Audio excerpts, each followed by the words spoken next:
Hello viewers, this clip is very important and is really about the safety of using HYDRO MAP Plus.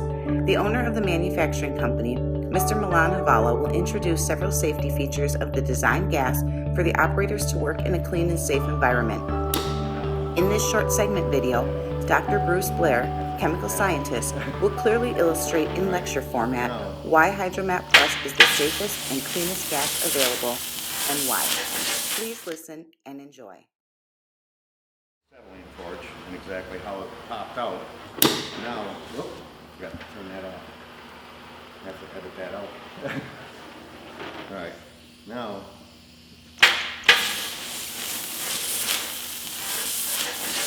it won't pop out. Yeah. Do it again. Do it again. Yeah.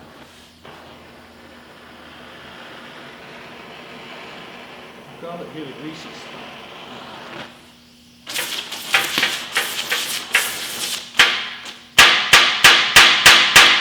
You can't do that with acetylene. It will be blowing back already. Now that was a visual demonstration and the mechanics behind it on how everything works. All right. Again, we always do recommend flashback arresters. This torch here has flashback arresters built into it.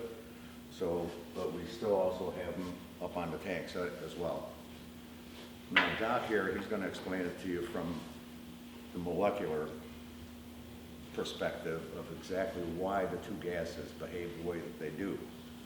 And why the acetylene, there's a lot of the reason for the flashback right there. You see all that soot there?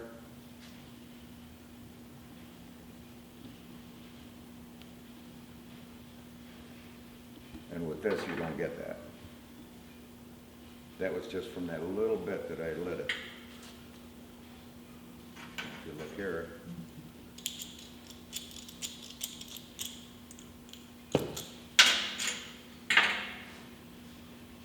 you can see it's perfectly clean.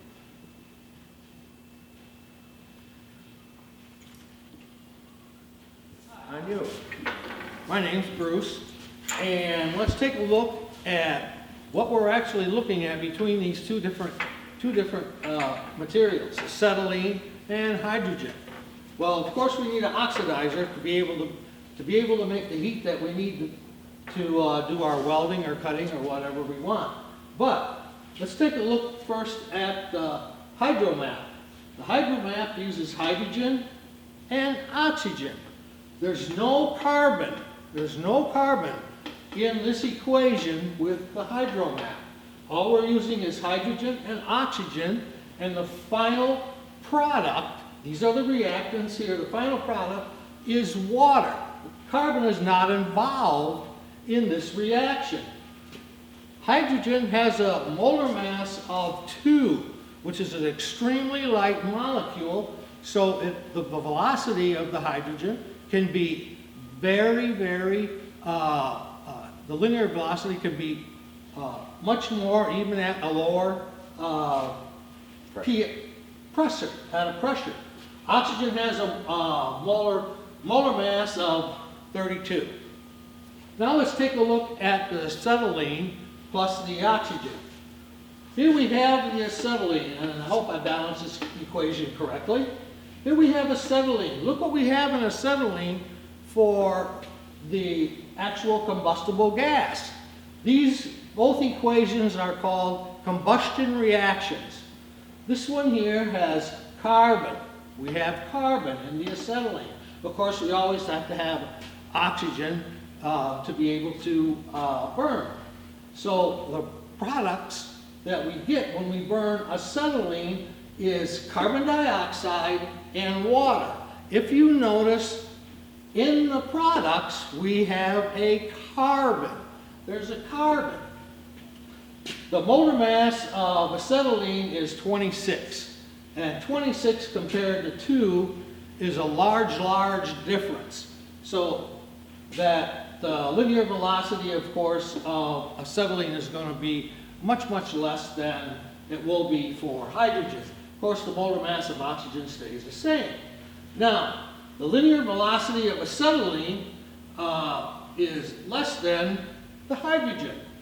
The hydrogen permits various linear velocities, eliminating the deposition of unburned carbon, which we can see, which is demonstrated right here. If you don't have a nice balanced equation between the acetylene and the oxygen, what are you going to end up with?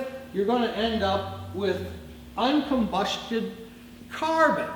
And carbon is a no-no when you're doing welding. You don't want to have carbon residual, which we see that we have carbon residual. And that's why it blows up inside the torch. Because you get carbon actually backed up inside the torch tips and everything. Exactly, that's what will happen. So the deposition of the unburned carbon, which results in metal cutting inconsistencies, and of course there's a possibility of that being able to back up into the cutting torch and have a blowback. Yep. All right. People, I hope you all enjoyed this video. Thank you for watching, and please visit our website for further information at www.pro-cyl.com. Thank you.